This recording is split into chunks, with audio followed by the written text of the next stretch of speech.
Luto po tayo ng sampurado ube. Huhugasan natin ang ating malagkit, 2 gatang. Bubuksan natin ang ating nawasa.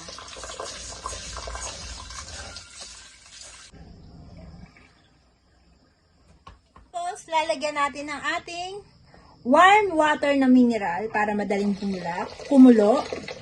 Ayan. Lalagyan po natin para madali siyang kumulo. Mainipin po kasi ako.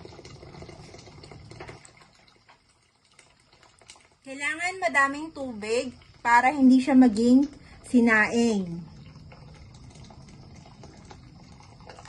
Ayan, tama na po yan. After po natin nilagay ang ating warm water, haluin muna natin ng konti. Hindi natin ito pwedeng kamayin. Kung gusto nyong maging lapnos ang inyong kamay, gamitan po natin to.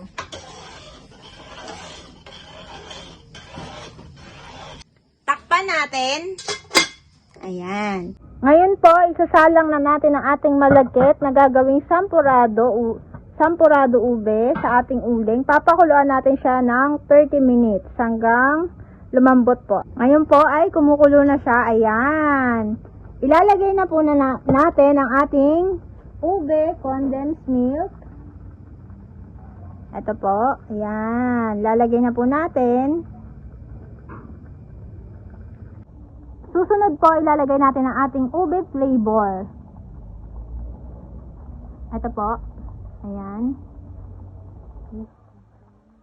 Susunod naman po ang ating ube food color para maganda siyang tingnan. Violet na violet. Ngayon po ay hahaluin na natin. Ayan. Haluin lang po natin na maigi.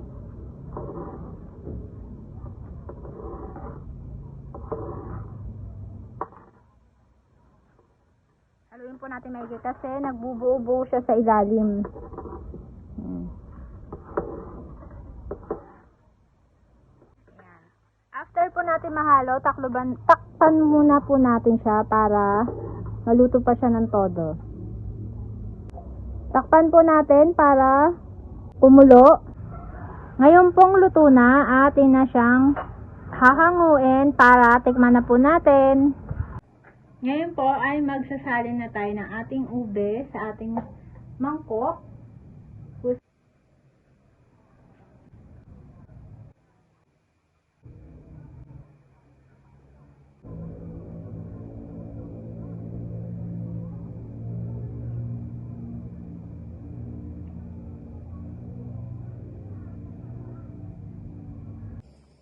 Ngayon po, titikman na natin ang ating ginawang sampurado ube flavor. Ayan, hahaluin po natin. Hindi ko na po pala ito nilagyan ng asukal kasi matamis na yung condensed milk na ube flavor. Ayan, pero kung gusto nyo lagyan ng asukal, lagyan nyo po kung matabang sa inyong panlasa. Ayan, titikman na po natin. Ito, mainit-init pa.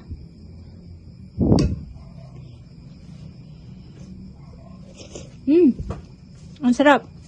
Lasang-lasa po yung ube natin na condensed na nilagay.